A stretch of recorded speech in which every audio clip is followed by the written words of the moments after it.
It was finally the day of the launch. So many had said it could not be achieved, and yet the rocket roared to life and the fire poured out.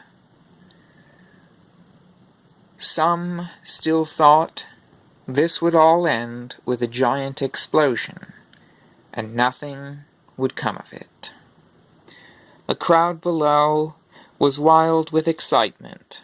Far above them, standing far above the crowd, the leader of the country looked off into the distance instead of watching the rocket. It was a very strange thing. He was contemplating what would come rather than focusing on what was happening right then. In that moment, he was lost in thought. He was so young to be a world leader, but he was extremely ambitious. On the mission, the two astronauts looked out at the moon they were about to land on. It had been a long while traveling through the vacuum of space, and now they finally saw their nearest satellite, which they were going to claim. On this surface, they could only see white and blue. This was a pale planet. As their spaceship screamed through the atmosphere, there was a sense of excitement. When it touched down, it scorched the ground and left a crater. Everything around, even the trees, seemed extremely pale.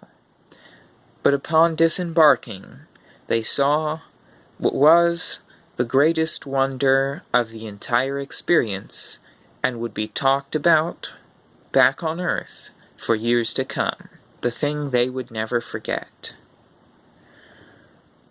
A pale man with a sword and piercing blue eyes stared at them. He stood by a tree. The sword was the only thing with any color. It had what appeared to be a bronze pommel and handle. They could only stay so long. Their oxygen supply would not last forever, and so they blasted off again. But they had taken a picture of the strange man. They had left a flag behind as well, and a patch of scorched earth, leaving this strange man to wonder who or what had just visited him.